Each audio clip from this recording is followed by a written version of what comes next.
e ver se realmente funciona. Então vamos aqui. A nossa telinha está muito pequena ainda, vamos tentar aumentar aqui o tamanho dela.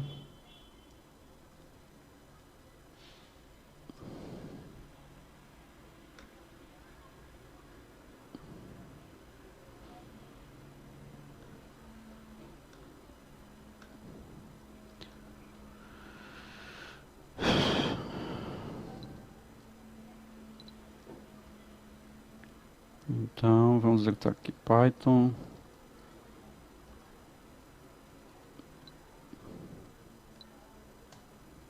Pronto, então nós temos aqui um heap já foi criado, a função inserir já foi executada por várias vezes. Se nós quisermos ver o que já tem lá, basta pressionar a tecla M e a gente vê aí. Aqui está o conteúdo, foi impresso a matriz completa com os elementos e aqui mais ou menos na forma de uma árvore. Nós temos esses valores aqui mais ou menos impressos na forma de uma árvore. Nós temos aqui o valor 100 que é a raiz, nós temos os filhos de 100 que é o 90 e o 80, os filhos do 90 que são o 30 e o 60, os filhos do 80, que são o 50 e o 70, os filhos do 30, que são o 20 e o 10, o filho do 60, que é o 40. E aí está mais ou menos a árvore. Nós quisermos inserir algum valor, basta pressionar aí, ele vai perguntar que valor, vamos inserir qualquer valor aqui, 55 por exemplo. Quisermos mostrar de novo, vamos ver, aqui o 55 apareceu aqui como filho do 60.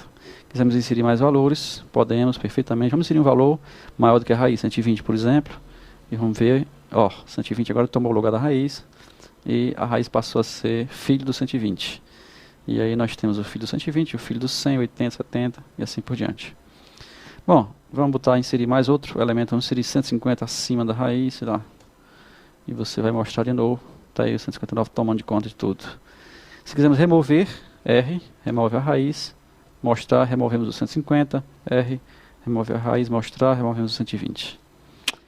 Vamos trocar o elemento de valor, por exemplo, 60 para 15, por exemplo. Então, a posição do elemento a ser trocado.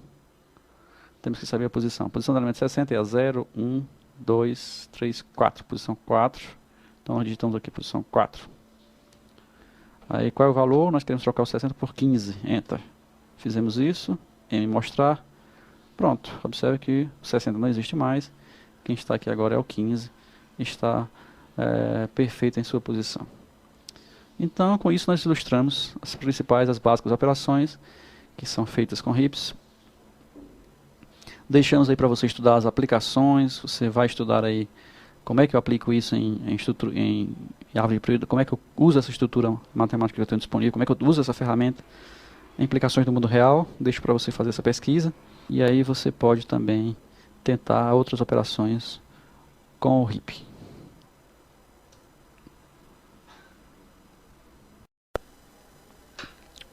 Bom, um dos problemas que nós podemos enfrentar, se estivermos trabalhando com linguagens de programação tais como C ou Java, ou Pascal, ou outras linguagens, a grande maioria delas, é a questão da expansibilidade da matriz que você está utilizando como heap. Nessas linguagens é difícil você aumentar durante a execução do programa o tamanho da matriz. Realmente, se você usar um tipo de matriz comum em C ou em Java, não é possível aumentar o tamanho deles. Se chegando ao limite, você não tem mais o que fazer. Você poderia criar uma outra matriz e copiar os dados, isso é possível, você faz isso perfeitamente. No Java ainda tem uma classe chamada Vector, que você pode utilizar. Essa classe Vector é expansiva dinamicamente, você pode utilizá-la ao invés de utilizar o tipo matriz standard, tipo matriz padrão. Em Python, né, não há esse problema. A linguagem Python ela é dinâmica o suficiente para que você possa utilizar a matriz, ou seja, a matriz já é implementada na forma de uma lista dinâmica, você pode acrescentar, reduzir os elementos dessa lista ou dessa matriz sem nenhum problema. Então você pode, no Python, utilizar a questão da expansão da matriz de uma forma muito tranquila, muito clara. O programa que foi escrito aqui foi escrito para qualquer linguagem de programação, então ele usa o tamanho de matriz fixa e você vai acrescentando os dados dos lugares das posições que você inicialmente colocou como nome.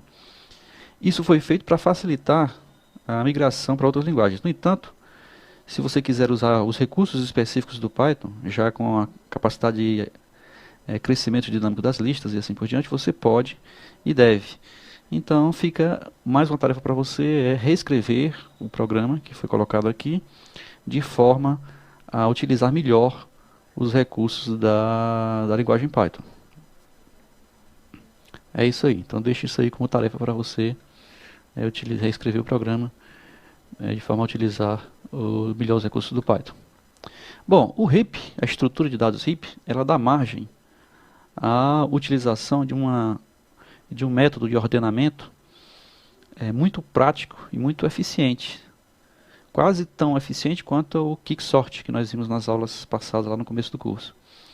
É um método simples e fácil, por quê? Pela propriedade do heap, ou seja, o heap, quando você retira um elemento, você retira sempre o maior elemento. Ora, então se eu retiro sempre o maior elemento a partir da raiz, então eu tiro naturalmente esses elementos de forma ordenada, em ordem decrescente. Ora, então qual é a ideia básica do heap sort?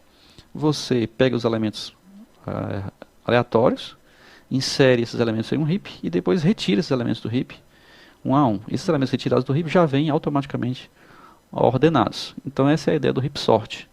É assim que se faz.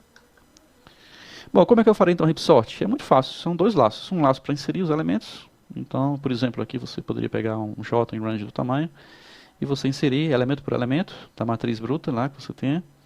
E um outro laço, também do tamanho, para retirar os elementos do heap e colocar na matriz ordenada. Pronto, assim você conseguiu usar o heap como um método de ordenamento. Mas isso aí pode ser melhorado, nós vamos ver daqui a pouco. Essa operação de heap sort, ela, para cada inserção, para cada remoção, ela usa um tempo da ordem de log de n. É um bom tempo, no entanto, isso tem que ser repetido n vezes. Então, a função heap sort, ela vai trabalhar para cada inserção, para cada remoção n vezes. Então, diríamos que a complexidade, a notação de complexidade da heap sort seria de ordem de n vezes log de n. Bom, algumas coisas podem ser feitas para melhorar. Nós podemos melhorar, por exemplo, o borbulhamento na inserção. Qual é a ideia? A ideia é que ao invés de eu borbulhar cada elemento, nós não vamos nos preocupar em fazer o borbulhamento inicialmente, quando o elemento for inserido, vamos inserir aleatoriamente, a árvore vai ficar desbalanceada, vai ficar desequilibrada, não vai ficar no formato heap, mas nós vamos inserir todos os elementos, deixamos tudo lá, e depois, de uma vez só, nós fazemos o borbulhamento. Isso nos dá um ganho. Então nós vamos ver que isso nos faz diminuir o número de vezes que a gente tem que fazer o borbulhamento e, consequentemente, nós ganhamos algum tempo e alguma eficiência nesse método. Por que isso? Por que isso acontece? Por que não é preciso? Por que de uma vez só a gente ganha tempo? A gente ganha tempo porque, se você prestar bem atenção, o ordenamento de um heap cujo sub-heaps um heap que tem sub-heaps ordenados, ele está também ordenado. Quer dizer, então se você tem um heap com um heap está aqui completo, com dois sub-heaps, se esses dois sub-heaps estão corretos, ao aplicar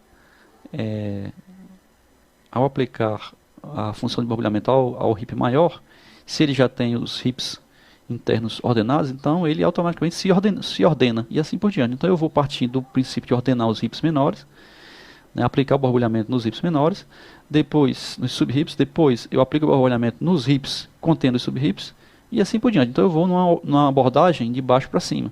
Eu vou ordenando os sub-heaps e em seguida os heaps. Obviamente que se esse valor aqui for maior que esse, por exemplo, a gente troca aqui e havendo a troca aqui, o heap permanece perfeitamente ordenado.